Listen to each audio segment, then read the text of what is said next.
Hey, what is going on, guys? It's DK back at you with another video here to break down the 3-game NBA main slate here on Thursday. A couple things before I get into the video. We're closing in on 1.7 thousand subscribers now. Seriously, thank you guys for all the support. Two, if you're new to the channel, we're doing a weekly giveaway where all you have to do is leave a like and a comment in the video. That's one entry in the giveaway. Max one comment though per video. It starts with my Monday Night Showdown video that I had up a few days ago, goes throughout the week, and ends in my Monday Night Showdown video at the end of the week. So however many videos I've uploaded for the week, you can enter the giveaway that many times. So say I have 10 videos up for the week, and enter the giveaway 10 times. The winner receives $20 PayPal for myself. No, this is not sponsored by anyone, just me giving back to you guys. So with that out of the way, let's jump into the video. First, let's look back and see how we did Wednesday. So Wednesday, couple things right, but also landed a couple landmines here. So this is my final lineup with Derrick Rose, Hero, Bogdanovich, Bam Adebayo, Sabonis, Booker, Myers Leonard, and Cat. The big news was Jimmy Butler getting ruled out about an hour before lock. So a guy like Kendrick Nunn, guy like Tyler Hero became very much in play. Really like both those guys. I only went with Hero because I wanted to play both, but I had Derrick Rose in there, and the starters didn't get announced until after the Detroit game locked. So I couldn't rearrange my lineup enough to make me feel confident. So I stuck with Hero there, but Kendrick Nunn was really solid. It was really good for 3.2K. Hero was solid. Bogdanovich, this is where I'm going to take my L. 100%. I was really high on this guy. Again, I'm trying to be as open, transparent with you guys as possible. I was really high on Bogdanovich, and it looks like he's going to be a complete bust. He's normally a guy that fills up the stat sheet, gets you assists, rebounds. Was in a great matchup, and it's just not his night. Sometimes players in good spots will bust, and that's going to happen with Bogdan tonight. Again, I will 100% take the L. He was one of my favorite value plays of the day.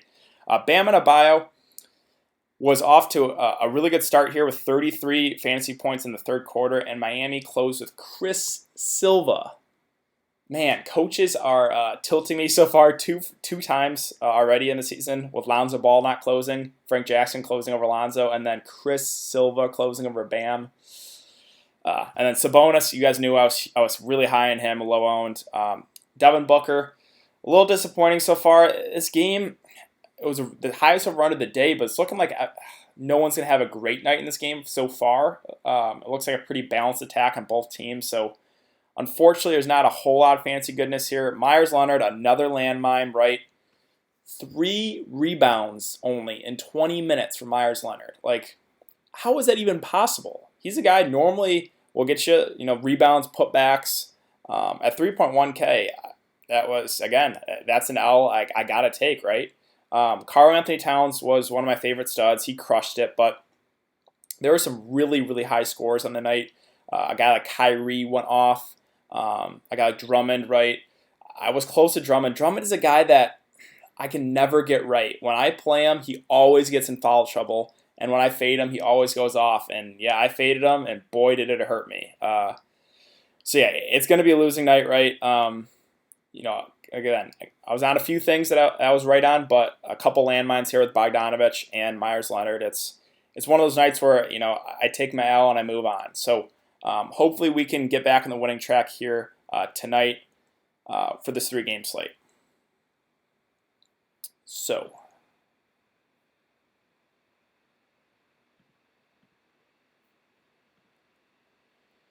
let's look into it.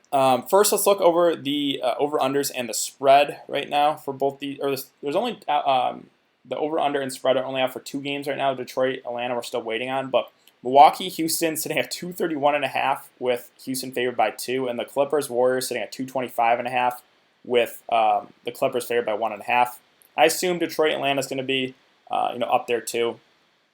Atlanta plays at a pretty fast pace. So since this is a 3-game slate, I'm just going to go team by team here. Again, there is a lot of studs on the slate. It's definitely, you're going to want to build a stars and scrubs roster build, in my opinion. But let's start with Atlanta here. So Atlanta, Trae Young at 8.6K is interesting. I think he goes very low on in the slate because, right, you got guys like Drummond who just absolutely went nuclear last night. You got Giannis, you got Harden and Westbrook, you got Kawhi, you got Steph. You got all these studs in the slate where Trae Young, I think, goes very under the radar, but the upside's still there in this guy. At 8.6K, it's a fair price, but it's tough paying for playing Trae Young at 8.6K over a guy like Steph Curry or Harden for a little bit more, right? Harden at 9.7, Steph Curry at 9.4. So it's tricky, and that's why I think Trae Young goes a lot lower owned tonight. Now, he can still crush, right? We know the upside's there in Trae Young, but I think the upside, or the safer plays are Harden and Steph Curry. That doesn't make Trae Young out of play. I think he goes very low owned tonight. Now, a guy like John Collins at 7.3K, I would have liked if he was cheaper. He has flash upside there last year. It's just tough paying for a guy 7.3K in this range when you got so many stars, right? And then you're going to have to, in my opinion, go stars and scrubs bills. So the guys in like the mid tier are kind of hard to play. John Collins is okay. It's just probably not going to be the way I go on the slate. Now, a guy like Alex Len, we know the upside's here, right? He is high upside, but he also has a low floor. Another guy that whenever he seems to be chalky, he always busts. He's another guy that can't keep his hands to himself, is always in foul trouble, but they're probably going to need him to play some good minutes against Drummond. Now, there is definitely concern that he gets in foul trouble. And the price tag of 5.5K, I would have liked it if he was a bit cheaper there. And then other Hawks guys, I'm not super high on a lot of these guys. Herter, DeAndre Hunter, don't mind at 4K. Jabari Parker at 3.8. I kind of like that coming off the bench. Cam Reddish is they're going to limit him to like 25 minutes, I believe. And then, like Bembry at 3.2K. I actually don't mind that price tag for him. We'll play a little bit of backup point guard too. Vince Carter, he had a couple of decent preseason games at 3.1K. You could look to a guy like Damian Jones, probably going to come off the bench, and if Alex Len gets some foul trouble, he could get a little extra run. But no one I feel super great about on the Atlanta side. So I think that's kind of it as of right now. So let's move on to Detroit. Detroit Drummond, I think, is going to be pretty popular tonight after, again, he just went off there. 32 points, 23 boards, 4 blocks, 3 steals, 2 assists. Now, the concern is it's a back-to-back, and he just played huge minutes. I think over 40 minutes. Now, no Blake Griffin. We know the upside's there, right? We just saw it last night. And the matchup's solid here, but again, I'm gonna warn you guys. Drummond, the upside's huge, but the floor is also kind of low. He's a guy that gets in foul trouble a good amount, and me personally, I can never get this guy right. So I'm not gonna play him here again tonight. So which means he's gonna go off, but again, the upside is there on him. No Blake Griffin, so a guy like Derrick Rose on the bench at 5.4K. I would have liked it if he was a little cheaper, but probably going to play 25 or so minutes in a really good matchup. I think he's in play. Reggie Jackson, don't know if I want to go there. Luke Canard, another guy that had a really good game, right? 30 real-life points, but he's very scoring dependent. Only 3 rebounds and 2 assists. So if his shot's not falling, we have seen Luke Kennard hit a pretty low floor. But it's a good matchup, and again, 4.7K makes him in play. Markieff Morris at 4.2K wasn't bad, but played limited minutes. Now, maybe he gets extended a bit more here against Atlanta. Who knows? But he's a guy that will be aggressive on the offensive end, so I think he's definitely in play as well. Christian Wood, you could. I feel like the only way you could go there is if you think Drummond's getting into foul trouble, which there is a shot Drummond gets in foul trouble, and then Christian Wood could crush. So if your guy's making multiple lineups, you could throw him in there one. But if you're like a one lineup guy like myself, I just don't think I could take a shot there because he only played like 4 or 5 minutes tonight. Bruce Brown Jr. 3.4K. It's okay, right? You're going to have to take some shots and value guys. He's probably going to play 20 to 25 minutes, maybe a little more. It's a good matchup, so don't hate him. Tony Snell, not really for me. Thon Maker, okay, he can get you their blocks and steals. But yeah, really, this first game, not a whole lot I'm super high on. I do like D Rose here, 5.4K. Markieff Morris at 4.2. Kennard's okay at 4.7. And then obviously Drummond if you want to spend up there. So that's kind of my thoughts here with this first game. Let's move on to Milwaukee, Houston. Milwaukee, we know the upside here with Giannis, and this is a great matchup here against Houston. I really like him as a spend up. I think he has, we got Harden on the slate too. I don't know if I should say he has the highest ceiling. I think Harden probably has a little bit higher ceiling. But I really like Giannis in this matchup. I think he has a really, really high floor. Now, guys like Middleton and Bledsoe. Bledsoe's listed as questionable, but Budenholzer thinks he's going to be good to go. Bledsoe and Middleton are always guys that I go to with Giannis out. With Giannis playing, it's normally for me, I just plug Giannis in and then move on. Like Middleton and Bledsoe are okay in the mid-range, but again, the mid-range is tricky today because you're going to want a lot of stars in your lineup. So it's just tough to fit these guys in the mid-range in your lineup, in my opinion. Brook Lopez at 5.8K. He has flashed a bit of upside there last year. I just think he's okay. Don't know if I necessarily want to go there. Now, Wes Matthews is going to pick up a start here at 3.5. I don't think he's going to play huge minutes, though. The rotation guys for the Bucks, they usually run like a pretty deep rotation, kind of spread it out evenly. So I think Wes Matthews is okay. If he's knocking down threes, he can get you there. So he's a value guy, definitely in play. A guy like Robin Lopez at 3.3, don't mind. George Hill and Connaughton off the bench, I kind of like them at 3.2 and 3.3 and 3.2. Ilyasova 2 at 3.2K. Not going to play huge minutes, but probably 15, maybe to 20 minutes, and he's a guy that will produce when he's out there. So I like him a good amount as a value play. Kyle Korver, a little scoring dependent for my liking. Sterling Brown's okay, but DiVincenzo, again, we don't really know. I don't know if he's necessarily going to be even in the rotation. But yeah, value guys from Milwaukee, there are a couple I like here. George Hill, Connaughton, Ilyasova. Now, all those guys are not going to play huge minutes, but they're basically min-price, so in a great matchup too. So I do kind of like those guys as cheap options. Dragan Bender, I don't know if he's going to be in the rotation or not. So yeah, that's basically it here for Milwaukee.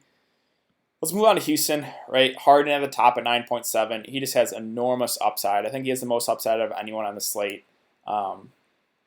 The matchup, not necessarily the best. Milwaukee, a pretty solid defensive team, but it really doesn't matter. He's going to play huge minutes, 35 to 40 minutes in a close game. We know he's going to shoot the ball a ton, so obviously Harden's a great spend up. Now, Westbrook's a guy that I think goes very low owned tonight because everyone's going to go to guys like Harden, Giannis, and Steph. So guys like Trae Young and Westbrook, I think, go a lot lower owned. Now, they're a lot riskier, right? Westbrook has the finger issue, hasn't looked great so far. It's kind of been the Harden show. But we know the upside's there in Westbrook. So if you want to be risky and take a shot, fading Harden, going Westbrook, I don't think that's necessarily the worst idea. I think Harden's a lot safer, but we know the upside is still there with Westbrook. Now, a guy like Capella at 7.5K, he has flash upside in the past, but do I want to pay 7.5K for Capella when I can pay an extra $2,000 for Harden? No, it just doesn't make sense. So it's just the price tag that kind of makes him out of play on this slate. Now, a guy like Eric Gordon and PJ Tucker, definitely in play as value plays. Eric Gordon, a little scoring dependent, but probably going to play close to 30 minutes. He's going to shoot the ball a ton. So this is on a smaller slate. This is where I would consider a guy like Eric Gordon because we know the upside's there. A cheap price tag, right? You're going to have to take some shots on cheap guys on the slate. And Eric Gordon, we know the upside is there if he's knocking down threes. So I do kind of like Eric Gordon there, 4.3. PJ Tucker, not a super high usage guy, but the minutes are probably going to be there for him. 30, maybe 35 minutes. He'll probably be asked to guard Giannis at times here. Again, not a super high usage guy, but a guy can get you their block steals. He can nail a couple threes. So he's in play for sure. Guys off the bench, like a Daniel House at 3.2K, don't hate him. Chris Clemens has looked really good in the preseason, so I wonder if that's going to continue here in the regular season, if he's going to get solid minutes. Wouldn't hate taking a shot there. A guy like Austin Rivers, we know he's going to shoot the ball a ton when he's out there. Tyson Chandler at 3.1. I don't necessarily know if the minutes will be there enough. Ben McLemore, yeah, okay. But really for me, what I feel confident in, Harden, obviously Harden. Westbrook's a lot riskier, and then a guy like Eric Gordon and PJ Tucker. So let's move on to the Clippers. Clippers just had a big win there against the Lakers the other night. Kawhi Leonard had a pretty solid game, right? 30 points, 6 boards, 5 assists, 2 steals. And I don't really know who Golden State's going to throw on Kawhi. Will they have Draymond on him at times? Maybe, but either way, Kawhi, the upside's huge. The price tag at 9.1K is definitely in play. Now, again, there's so many studs on the slate that I think Kawhi actually goes a little bit lower owned too. I think the most people are going to go to Harden.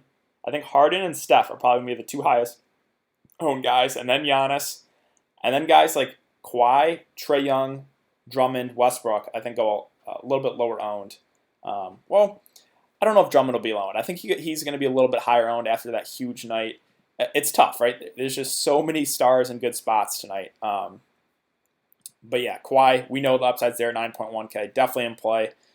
Now, guys like Lou Williams and Montrez, both were pretty solid there against the Lakers. Lou played big minutes. I think he played like 30, 35 minutes or so. Same with Montrez. So if they're going to continue to play those type of minutes, then they're definitely in play. But it's tricky, right? 6.7 and 6.1.